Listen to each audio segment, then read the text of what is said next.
All right, so in this chapter, we'll learn the following, okay?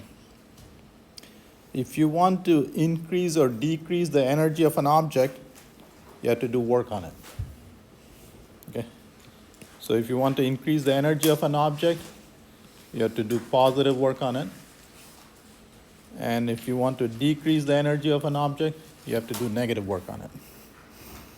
So for instance, when you get in your car and you speed up, you're doing positive work on it. Okay. And when you apply brakes, you want to bleed the car of energy, you want to decrease the car of energy, and you do negative work on it. Okay? So we'll learn that stuff in this chapter. Okay? So we'll learn some of the technical details associated with it. Kinetic energy is the energy of motion. Okay? We'll give you a technical definition of work, and we'll look at the work kinetic energy theorem. Okay. So here's the deal. Energy can be transferred to an object by doing work on the object. Okay? So if you want to transfer energy to an object, you have to do work on the object. Okay? So for instance, here, in this example, so let's say this guy's pushing the box up the ramp. Okay? So he is increasing, so let's say he pushes it at constant speed. We won't worry about some of the technical details. He is increasing the gravitational potential energy of the box. Okay. So what happened? He transferred energy from him to the box. And how did he do that? By doing work on the box. Okay. So that's what's going on. Okay. So energy is transferred to an object by doing work on the object. So for instance, if you do 100 joules of work on the object, 100 joules of energy is transferred to the object. Okay. So let's say you do 100 joules of work on this object, 100 joules got transferred from you to the box. Yeah. So you see, in this process, energy is not created or destroyed. All that happened was it got transferred from one object to another. Yeah. Now here's another thing that happened. What was the energy in his body? In his body, it was in chemical form. And here it got transferred to gravitational potential energy. So energy can be transferred from one object to another, and it can be transformed from one type to another. Okay? Now, of course, chemical to mechanical energy transformation is only about, in this case, it's only about 20% efficient. What happened to the other 80%? Lost heat. Okay. Okay. All right, so if you do 100 joules of work on an object, 100 joules of energy is transferred to the object. And so if you want to remove energy from the system, you can do minus 500 joules of work, and you're removing minus 500 joules of energy from the system. Okay? Okay, so to do work, one needs energy. So we'll look where the world gets its energy from to do its work. Okay? Energy is a scalar quantity. What does that mean? It's not a vector quantity. It's just So, yeah, all you need is one number to specify it. Okay. Associated with the state of the system. What does that mean? Whether it's, like, for example, that's having gravity act on it and slide back down by itself, or rotational potential energy. So for instance, the energy of the gas in this room just depends on the state of the gas. It doesn't matter how it got here, okay? So it just depends on the state of the system. So, I mean, if, for instance, well, in this case, the gravitational potential energy just depends on the location of the system, okay? It just depends on the position of the system. So energy is a scalar quantity, and it's just associated with the state of the system. So again, we said it can be transformed from one type to another. Okay, so for instance, this system transforms some of the chemical energy to gravitational potential energy. Okay, and transferred from one object to another. Okay, so he transferred some of the energy that was stored in this system to that system. Okay. Energy cannot be created or destroyed. Okay, so as far as we know, the total energy has to be conserved. Okay. All right, so from an energy perspective, everything we do is transferring energy from one object to another and transforming it from one type to another. Okay? So you're not creating more energy or destroying energy. Yes? All you're doing is transferring it from one object to another. Okay? So here are various processes. Okay. The photosynthesis that happens in leaves and stuff like that, what is it doing? It's converting electromagnetic energy to chemical energy. Yeah. You can convert this chemical energy via oxidation to heat and eventually back to radiation. Yeah. An electric generator converts mechanical energy to electrical energy, and we'll learn about this more. An electric motor does the opposite. It converts electrical energy to mechanical energy. Okay. So here are various processes that show you various transformations that happen. Okay. Kinetic energy is the energy contained in the motion of an object. Okay. So when this car is moving, its kinetic energy is given by 1/2 times the mass of the car times its speed squared. Okay. And you can see that this is a scalar quantity and energy is a scalar quantity. All right, later this will define, okay, so here's a useful quantity that will become useful later. We'll define something called linear momentum. Linear momentum of an object denoted by P is a vector quantity, is the mass times the velocity. Okay. So P square here is P dot P. Okay, so P square is,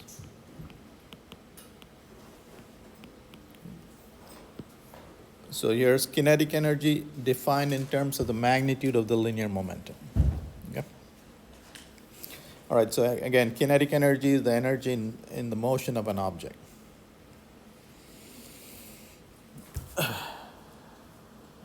All right, so what is work? Work is a way of transferring energy to an object. Okay. So let's give you the technical definition of work. Right now, we'll keep things simple. Okay, so here's a guy applying a force to this object, and there's the force he's applying. And what we'll consider is, we'll consider the motion of this guy in a straight line. Okay? And we'll generalize this later, but right now, our object will move in a straight line. Okay.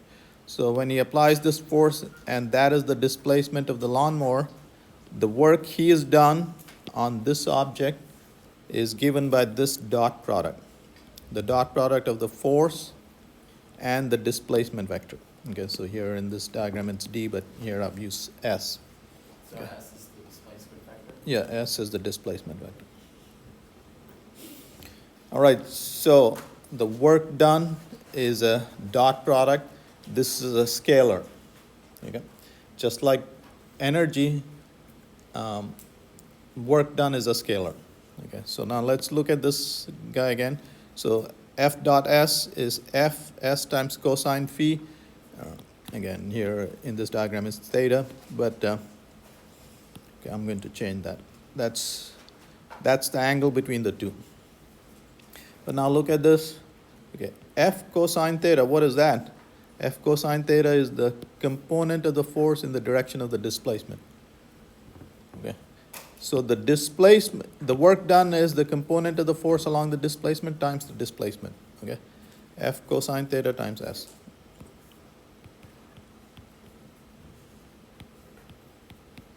Okay. So the work done is the component of the force in the direction of the displacement times S. Okay. Now also let's look at this a little more closely. Okay. F is, this is the magnitude of the force, that's positive. This is the magnitude of the displacement, that's positive. How about cosine phi? Is this positive, negative, or zero?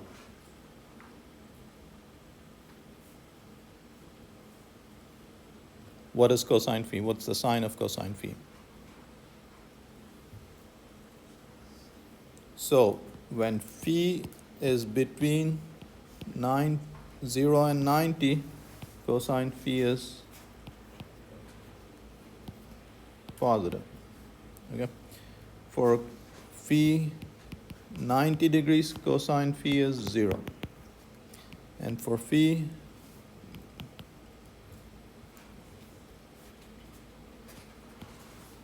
cosine phi is negative. Okay. So you see, when this angle is acute, work done is positive. When this angle is 90 degrees, the work done is 0. And then when this angle is obtuse, work done is negative. Okay? So we are illustrating that here. So if that is the displacement of the object, and this is the force you applied, and by the way, right now we're considering the force is constant. You're not changing the force. Okay, again, so you're not changing the force, meaning you're not changing the magnitude and direction of the applied force. So the force was the same constant force as the object moved. Okay, so in this case, the angle is acute, the work done is positive. In this case, the angle between the force and the displacement is obtuse, and the work done is negative. Okay. When does this situation arise? Can you think of it?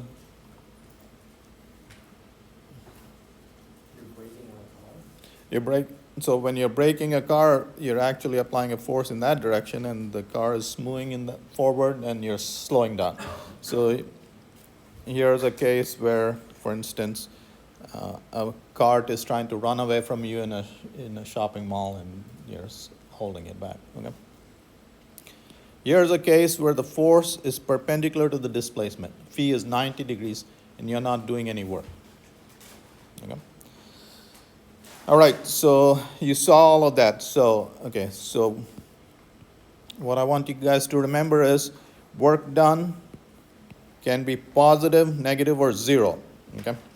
And also, here's another thing. You can go to the wall and push on the wall. Okay, you can push on the wall with a great force, but the wall is not going to move. So if you're applying a large force and the object does not move, you're doing 0 work. Okay? All right. So work is a mechanism of transferring energy to an object. Okay? So if you want to transfer energy to an object, you do work on the object. Okay? All right. And now we showed you how to calculate the work done on an object. Okay. So we showed you how to calculate the work done on an object when the force applied was constant. Okay. So now that you understand that, now we'll change it. What we'll do is we'll consider the next more complex thing. So what are we going to consider next? Okay, we are still going to have the object move in a straight line, except that now we'll let you change the force. Okay? And we'll see how to calculate that. Okay, before we go into that, how did you calculate the work done? It was F cosine theta was the component of the force. You guys understanding this? Along the displacement, right? All right, so now let's consider a situation where we are changing the force. Okay. So let's say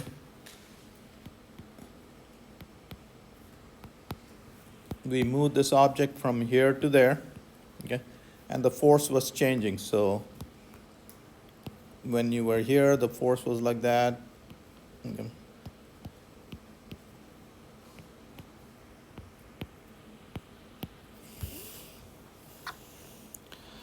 All right, so here was the displacement. So what are you guys going to do? Well, you guys are calculus experts. Okay. This displacement, what you do is you break it up into little displacements. For these displacements, the force is constant. Okay.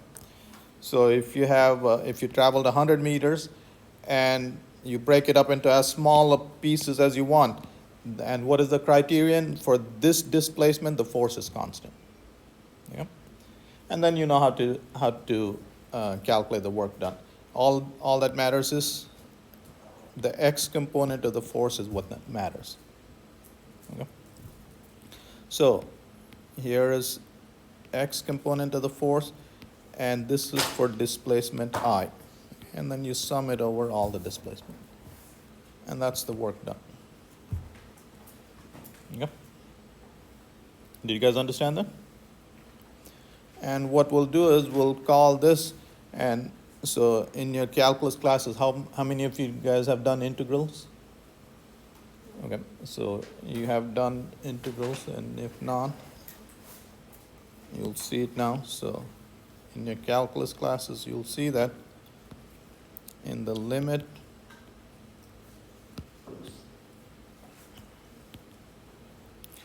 delta xi going to 0, this turns into an integral. And what we'll do is we'll call the x component of the force a function of x. Okay. This is your initial position, and there's your final position. Okay. So what is this function? That's the x component of the force at location x. Okay. So here's how we can graphically represent it.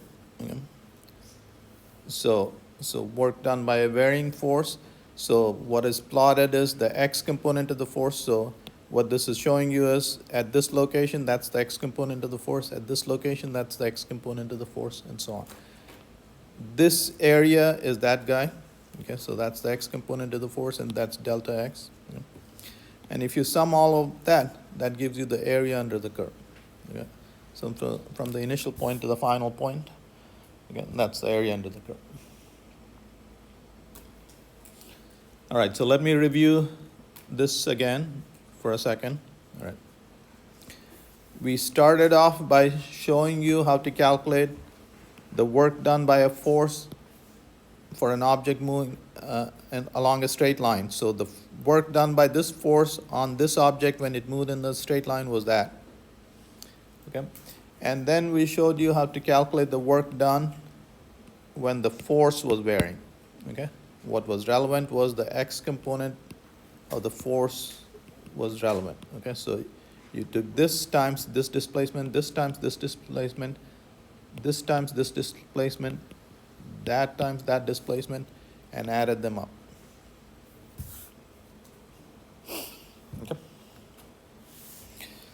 All right, so now we know how to calculate the work done by a constant force on an object moving along a straight line, and the work done by a varying force on an object moving along a straight line. Okay. Now what is the next generalization you want to do? Now you let the object move in any direction. Okay? So that's the generalization we'll do. And that'll turn out to be a line integral. So I'll come back to these two guys in a second. So if now you generalize it to arbitrary trajectory, the force in this displacement is the force dotted with the displacement vector. That's that. So that's the amount of work done during this displacement. And for the entire trajectory, what do? Just add up all those terms. Just add up all those terms. Okay? And adding up all those terms is just an integral. An integral is a sum. Okay? So for a general trajectory, it will be a line integral. Okay? And this is something you'll learn in Calc 3. How many of you guys have seen line integrals? Okay. Okay. So what is this integral? What is this? Convex. This is the area under this curve, and this is just a number. Okay? So you will learn to express the line integrals as the sum of three numbers. Okay? And so I'll write down the expression. So this will, okay, so let's say, so here's the trajectory, and so your location is given by xt, yt, zt. Okay, what is this? What is this telling you? At these times, there is your coordinate. And so what this will end up meaning is, okay, and the force you applied is a function of x, y, and z. All right, so again, this will look complicated, but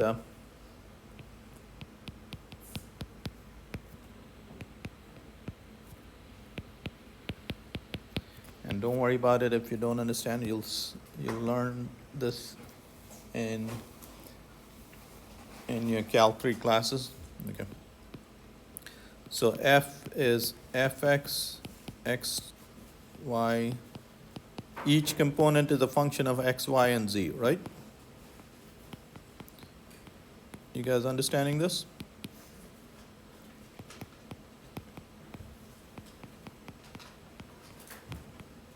Okay, so I'm just going to write the first term. Initial to final, f of x, xt, yt, zt. What does this mean? The x component of the force is a function of x, y, and z. And those values depend on what time it is, so where you are on the trajectory. And dx will be dx by dt times dt. So this term now is written as an integral over t of a single variable. Okay? That's a number, so similarly you can write for that and that. Okay? Remember, at the end of the day, what do you have to get? A number, because this is work done, which is a scalar. Okay? All right, again, don't worry about all of that. We will get to it. So let me summarize again. Okay. So we started off with, we wanted to calculate the work done on an object that was moving in a straight line. We defined the work done when the force was constant, and that was equal to this dot product. Then we generalized it to the case where the force changed, but the object was still moving in a straight line. And you saw that what was relevant was the x component of the force along the displacement. Here's the x component of the force for that displacement. That is the work done for this displacement. And then you just sum over all the displacements. Okay? So you calculated the work done for a changing force. And then the last thing was, now we didn't restrict the object to a straight line, but for a general trajectory, the work done is this line integral. Okay? All right, so now we know how to calculate the work done for any kind of force, for any kind of trajectory. Okay? Yeah, this is, you'll understand it eventually. Okay? It's hard. All right, now what we'll do is, we'll show you a simple example. We'll calculate the work done for a special force. Okay, so here's an object. Okay, so here's a spring, and if you attach a mass to the spring, so let's see. I didn't want to show the.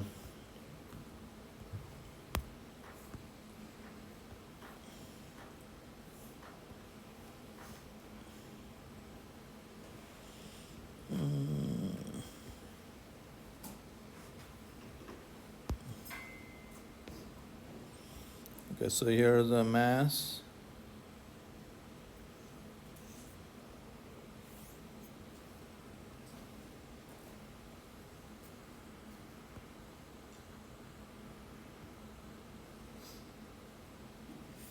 Okay.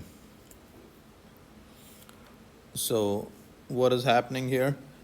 The force of gravity is pulling it down, and the spring is pulling back with an equal and opposite force, and that's why it's at rest. Okay. So, and what is happening now? Okay, if I let go, so the spring.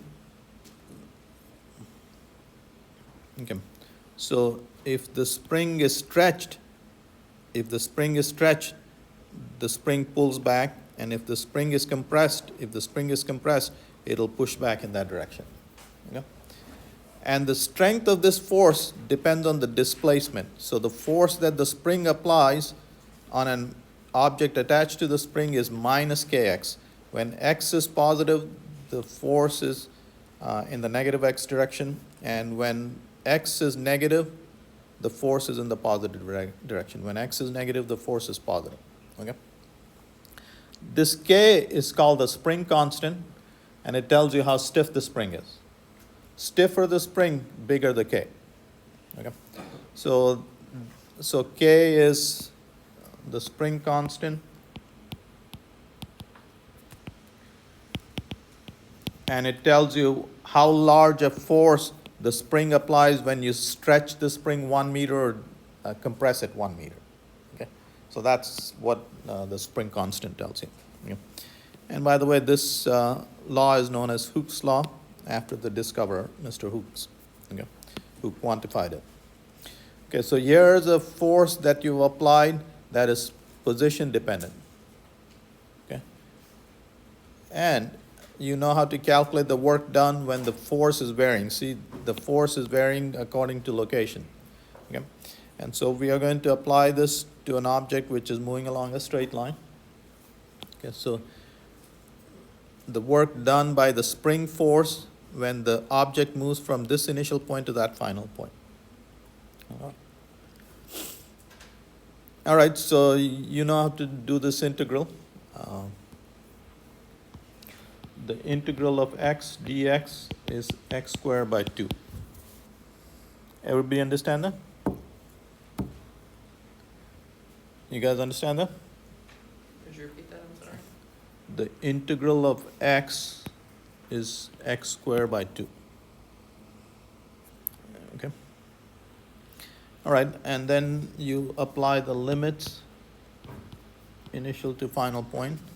So x initial to x final. So x initial to x final. Okay. So this integral was minus case constant x squared by 2, and you'll apply the limit x initial to x final. So x will keep this minus sign outside. It's 1/2 k x final square minus 1/2 k x initial square. Okay. Did you guys understand that?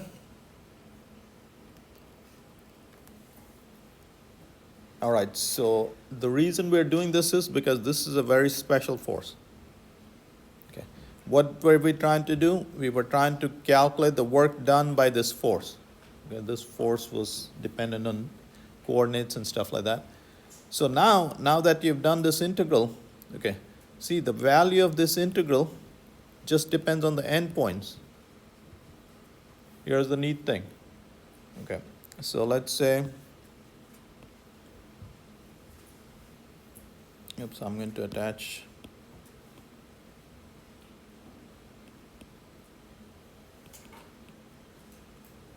so we'll call this x initial, x final. Okay, the work done by the spring on this mass when the mass went from here to there was given by this formula. So watch this carefully. This is very neat. So here's one trajectory.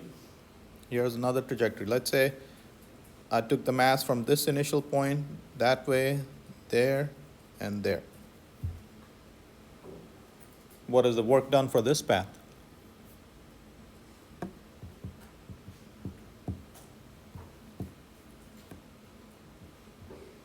The answer is right there on the board.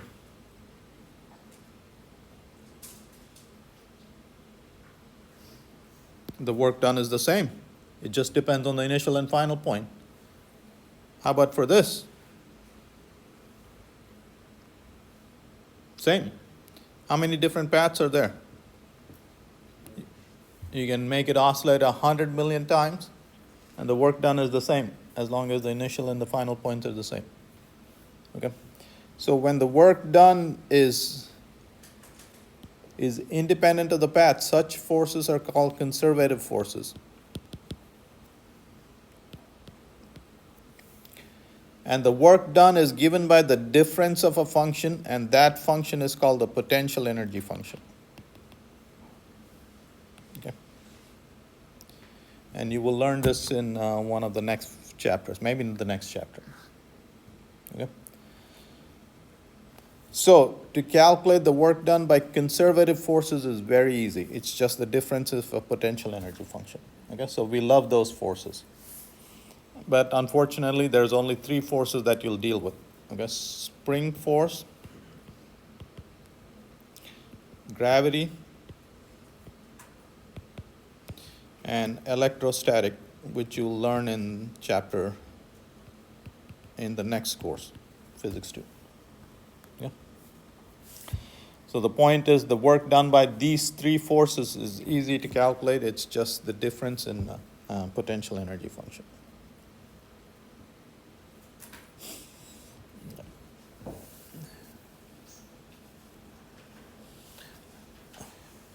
Okay, so again, what does work do?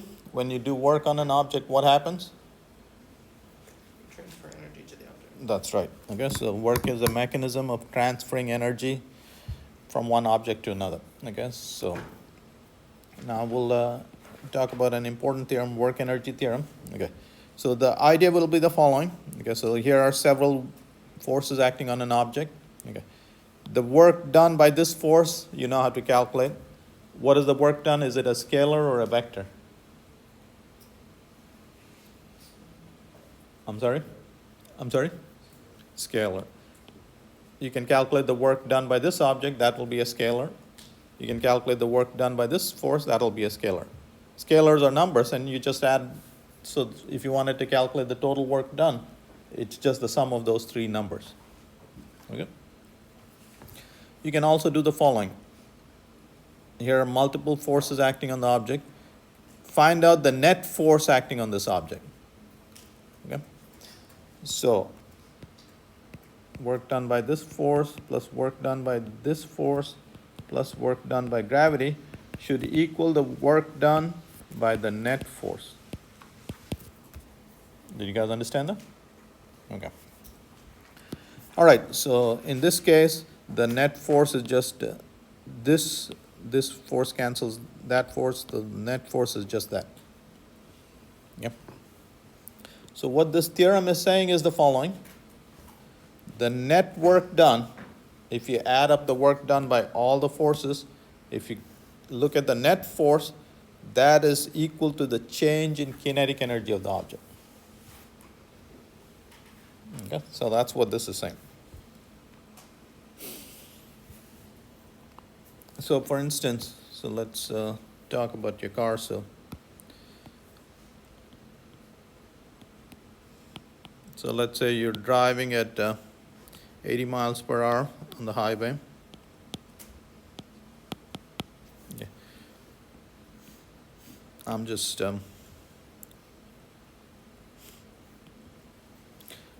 this is not entirely accurate, but let's say the engine was applying a force in the forward direction and the engine is doing work on the car. Okay. But the speed didn't change, and so here is a theorem, the net work done is equal to change in kinetic energy. The kinetic energy of your car has not changed. So what does that mean? No work has been applied.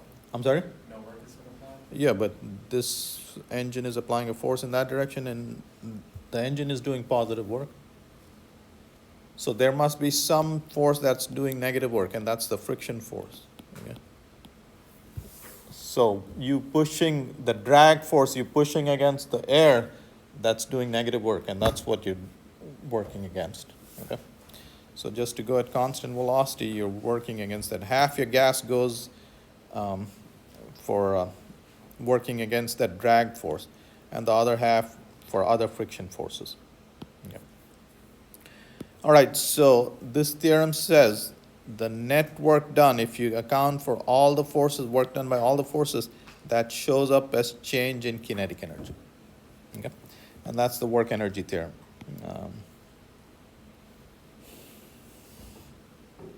Okay, so the net work done is the change in kinetic energy.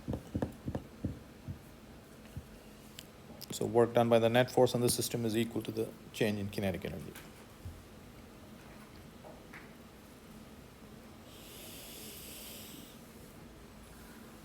All right, so the next concept we want to learn is power.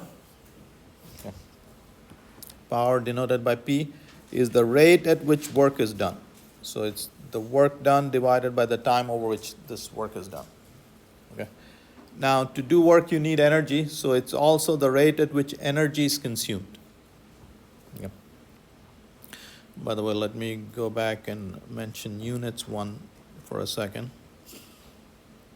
All right, so the units for work are force times distance, newtons meter. This has no units, so that's dimensionless. So Newton meter, and this combination of units is called a joule, after Mr. Joule. Okay, so those the SI unit for work and energy are joules. Okay. So now coming back to power. So power is the rate at which you're doing work, but to do this much work, you need that much energy. So it's the rate at which you're consuming energy. Okay. So power is, and that's measured in joules, that's in seconds. So joules per second is a watt. So the units for power are watts. Okay. You guys have heard of the horsepower. Okay. That's the rate at which a horse would work. Okay, and that's about 746 watts. Okay. So here's an interesting way to think of it. So if, let's say, anybody drive a powerful car, 300 horsepower, anybody? Okay. What do you drive? What's that? A Dodge Charger RT. Okay. So what does that 300 horsepower mean? It's like when you get in the car, it's the equivalent of 300 horses pulling your car. Yeah. All right, so a horsepower is 745 watts. Okay. Now, let's say you apply a force on an object and it's moving at velocity v. Okay. So as it's moving, you're doing work, and the rate at which you're doing work, how much work you're doing per second, is given by power. That's equal to dW, rate at which you're doing work. Okay. And so if you take this, if the force is constant, that force will come outside, okay, and it'll be dr by dt, and dr by dt is your velocity. Okay. So if you apply a constant force on an object that's moving at velocity v, at this instant, the power is F dot V. Okay. So the power is given by the dot product of force and the velocity vector. Yep. Now here are some interesting numbers for power. Yep. Right, so this is the maximum power output for humans for various time periods. Okay. So the maximum rate at which you can work. So you can work at the rate of two horses.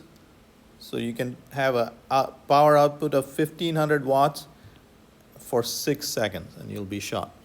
Yep. You'll be all done.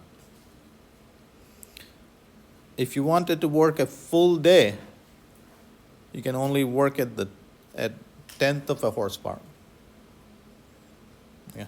So now you guys understand that why we use animals in agriculture back in the day. Yeah.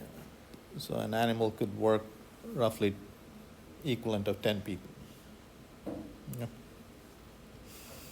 So an average person can work at the rate of the third of a horse for about half an hour. Yeah. So here's an interesting guy. So here's what an athlete, a professional athlete can do. So this guy was pedaling, he pedaled across the English Channel. Okay. And he worked at a third of a horsepower, and it took him 3 hours to cross the channel. So he worked for six times as long.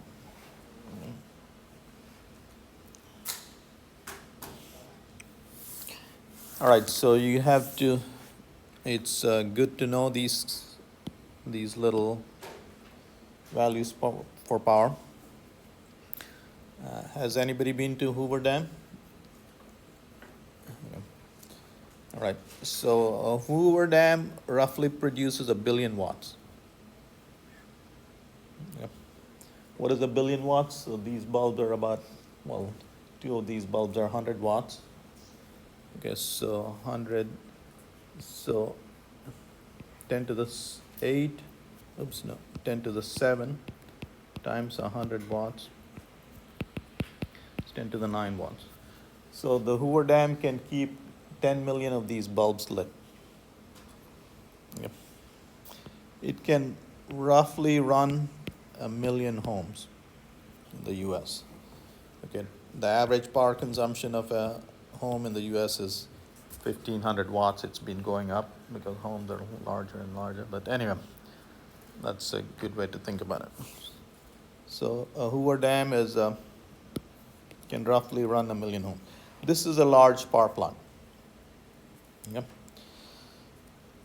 All right, this is all relevant to you guys. We'll come to that in a second. Okay. So a refrigerator is about 500 watts. Television is 200 watts. A resting person is 100 watts. Okay. So to keep your body running, you need 100 joules of energy per second.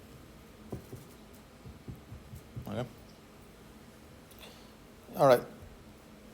Your brain uses 20% of that energy. So the wattage of your brain is, okay, so per pound, the brain is using the most energy. Okay. Your brain is about 1% of your body weight and using 20% of its energy. Okay.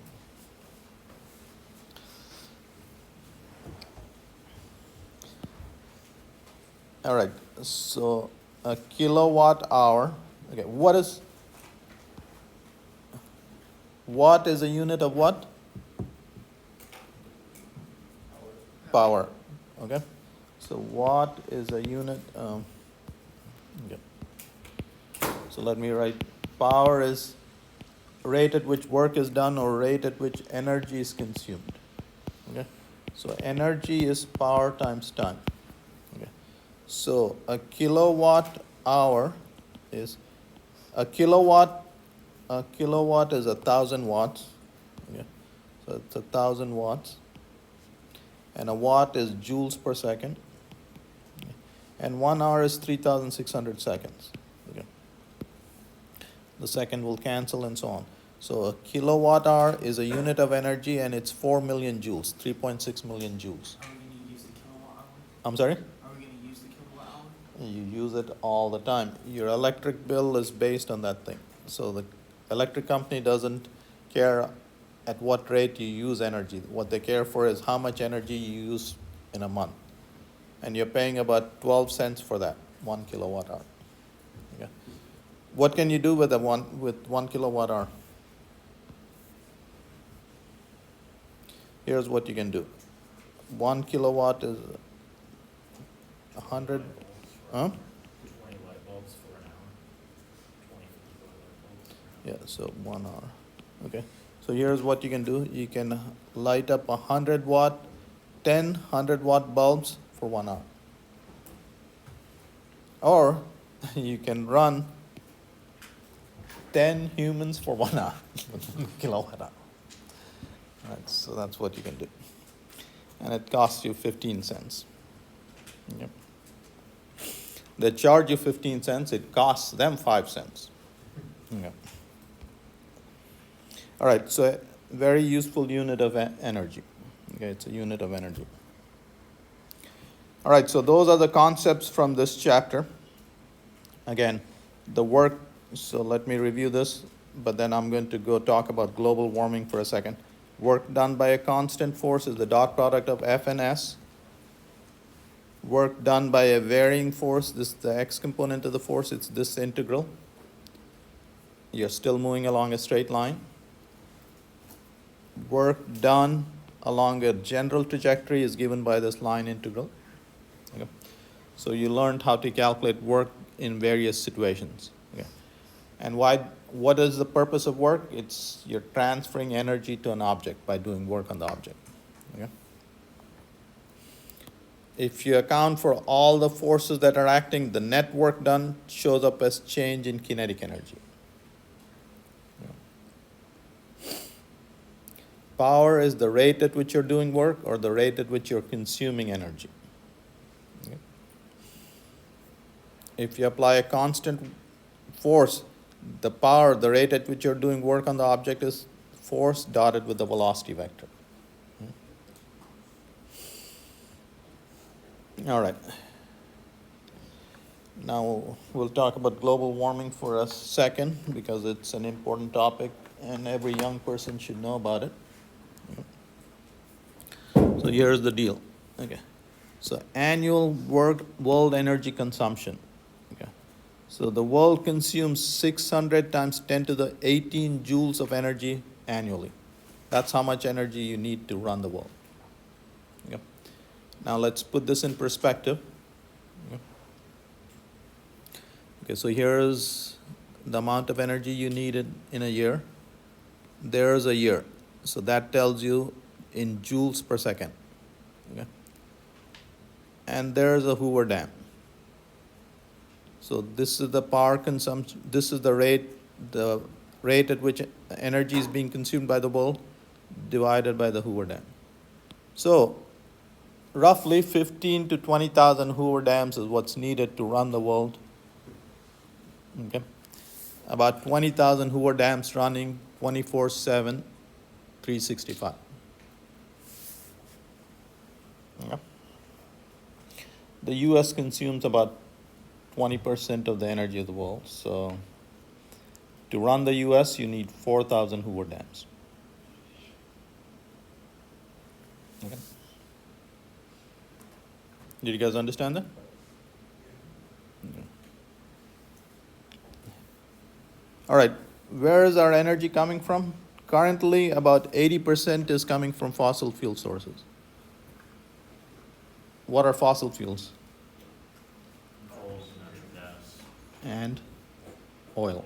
Okay. So, and the way you get energy is you take fossil fuels, you burn it, and from the heat, you produce electricity or motion in your car and stuff like that. Okay? The thing is, when you burn fossil fuels, heat to useful energy conversion is only about 35%. And the rest remains heat. Okay? So I'll say useful energy. Yeah. But besides that, when you burn fossil fuel, one of the byproducts is carbon dioxide. And that's the problem. Okay? You dump the carbon dioxide in the atmosphere, and this causes global warming. And what does that mean? Okay, we'll talk about that. Okay, so just to give you numbers, in 1800s, the CO2 concentration was 280 parts per million. What does that mean? There are 280 atoms of carbon dioxide for Molecules of carbon dioxide. Yeah. Mm-hmm. per million Million. molecules in the atmosphere. That's right. Okay. So today, the concentration is 420 parts per million. Okay. So let's see what this does. Okay. So fossil fuels are hydrocarbons, and again, hydrocarbons are just molecules containing carbon and hydrogen, and so here's methane, this is natural gas.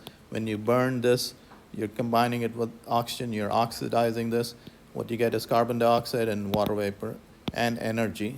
This guy is the one that's a little problem. Okay. So what does this guy do? All right, so here's the deal. Okay. So here's the Earth. This is the system we live in. It has an atmosphere. We are getting energy from the sun.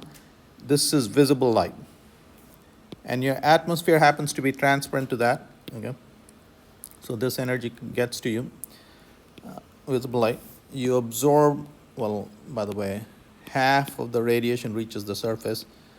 Half of the radiation from outer space reaches the surface. You absorb it, and then you re-radiate it back, except that you're re-radiating back as infrared radiation. Okay, so the radiation is different. What you're getting, so here's the wavelength.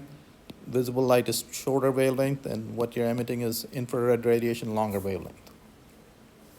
Now, if the atmosphere, so here's the deal. You guys understand. If the energy you're radiating out is equal to the energy coming in, then your temperature will remain constant. Okay. If you're radiating more out than what's coming in, you'll get colder. If you're radiating less than what's coming in, then you're going to get warmer. All right, so if you lived on Earth, if you were here in 1850, the amount coming in was the amount being radiated out was equal to the amount coming in, and the steady state temperature was 14 degrees Celsius.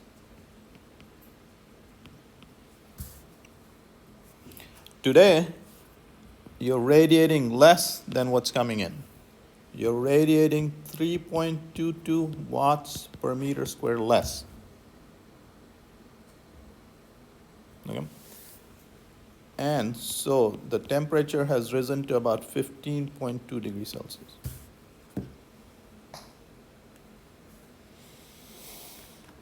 All right. Well, what's the big deal? Well, if the temperature gets to 16 degrees Celsius, all of Greenland will melt in a couple of 3,000 years, 4,000 years maybe. Sea levels would rise by about 7 meters, which is roughly this height, affecting 10% of the world's population. 700 million people. That's just one issue. Okay? All right, so what you want is the amount of energy radiated out to be equal to the amount of energy coming in. And that was true in the 1850s. Now, with our lifestyle, we've been dumping carbon dioxide in the atmosphere, and here's what carbon dioxide does. Carbon dioxide, see, it doesn't care about visible light coming in, but the infrared radiation is absorbed by carbon dioxide, and then it re-emits in every direction. Half of it back towards the Earth, and so this bounces back and forth, and energy gets trapped. Okay. And that's the global warming. So CO2 traps infrared radiation, increasing the temperature. Okay. All right, so today the temperature is 15.2 degrees Celsius. You want to be below 16 degrees Celsius. Okay. All right, you guys can read that. Okay, so what you want to understand is radiative forcing. Radiative forcing is,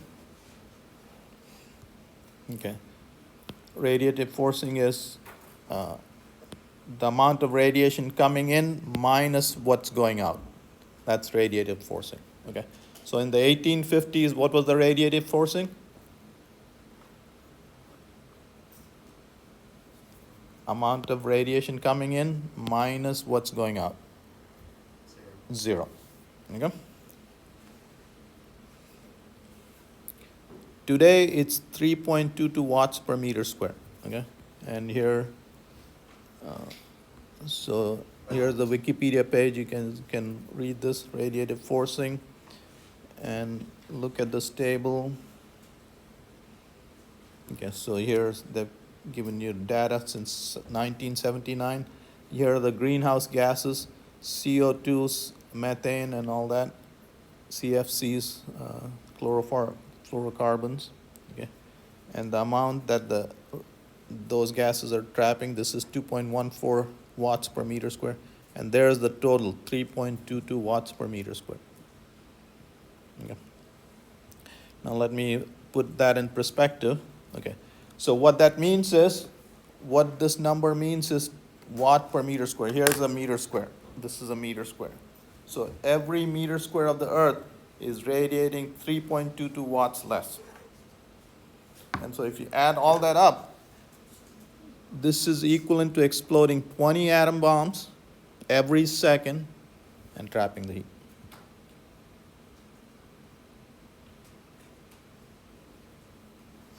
And that's what that means.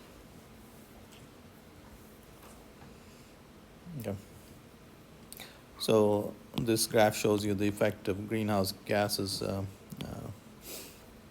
and so on, how long so carbon dioxide, the effect of carbon dioxide will last over 100 years and so on. Okay. So today the carbon dioxide level is, CO2 levels are 420 parts per million. So here is data for past 10,000 years, and you see in the last 50, 60 years, the CO2 levels have shot up.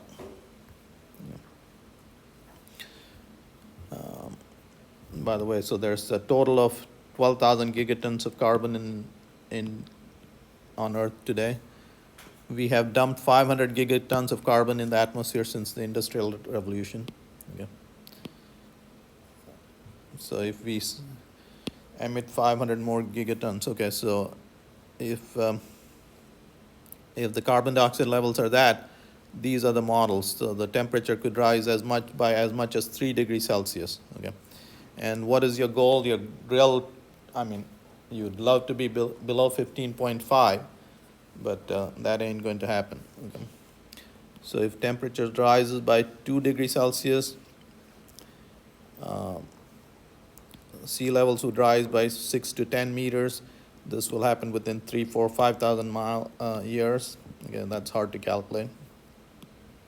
Displace 1 billion people. All right, is there hope? Okay, so here's the world power consumption. That's how much sunlight is falling. You can run the planet just on sunlight. You can run the planet just on wind. Okay. And you could run the planet just on coal, of course, to the peril of future generations, but we don't care, right? For several years. So this is 20 and so on. But anyway. So why aren't we, right now, solar and wind are the cheapest source of energy. They're cheaper than coal and so on. So why aren't we using solar and wind? Okay. So currently wind and solar are the cheapest source of energy. The bottlenecks for their widespread adoption are cheap storage and smart grid. Okay, so we could run the world on electricity. Here's the deal. So here's the rate at which electricity is consumed during the day. Now the problem with electricity is you need to produce exactly the same amount as is being used. Okay. And solar and wind might produce energy like that, and those curves don't match. So what you have to have is, if batteries were cheap, when the electricity is produced, you just charge batteries and then use it when you need it. Okay. So if you want to become the richest man ever, just invent cheap batteries. Or richest man or woman ever. Richest person ever. Okay. So cheap storage and smart grids.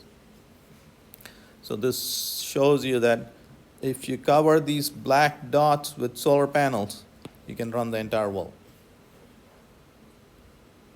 Yeah.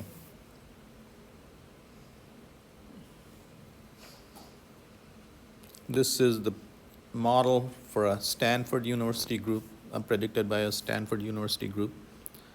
Okay, so back in 2012, the world was being run on 12,000 Hoover dams. Okay, they say by 2050, if you're using all renewable energies and 40% of your energy is coming from wind and 60% from solar, you can run the world entirely on renewable energy by 2050 with existing technologies. And all you'll need is 12,000 Hoover dams. Why? I mean, the world is getting richer, your energy needs are more. How come you're running it on only 12,000 Hoover dams? Better efficiency? I'm sorry? Better efficiency? Remember we said heat to useful energy conversion is 35%.